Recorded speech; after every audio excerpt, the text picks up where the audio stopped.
Тялото на усопшия иеросхимонах Зосима приготвиха за погребение по установения ред.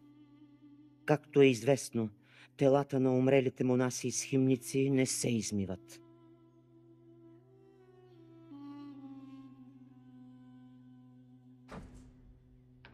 Когато някой от монасите отиде при Господа, то назначеният монах отрива тялото му с топла вода, правейки първо с гъба кръст на челото на починалия, на гърдите, на ръцете, на краката, на колената и нищо друго.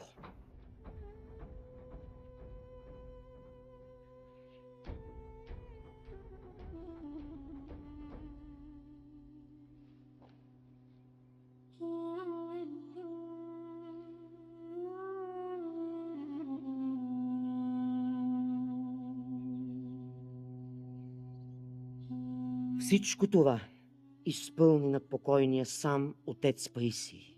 След изтриването, той го облече в монашеското одеяние и го обви с мантията, за което според правилото малко я разряза, за да го обвие кръстообразно. На главата му сложи качулка с осмоконечен кръст. Качулката оставиха открита, а лицето на усопшия покриха с черно покривало. В ръцете му сложиха иконата на Спасителя, а ковчега решиха да оставят в килията. Първата голяма стая, същата, в която покойният старец приемаше братята и миряните.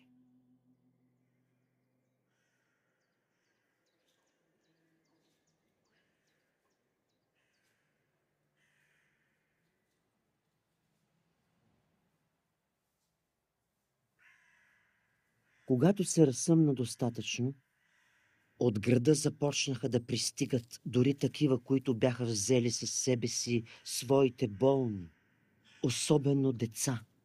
Сякаш бяха чакали нарочно тази минута, с явно упование в незабавната сила на изцелението, чието проявяване, както те вярваха, не можеше да се забави.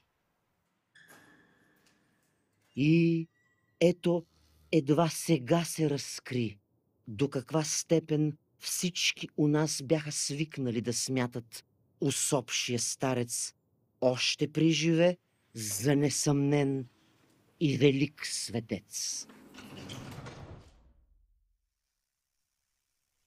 Денят беше ясен и светъл и мнозина от дошлите богомолци се трупаха около скитските гробове, най-гъсто струпани около храма, но и пръснати по целия скит.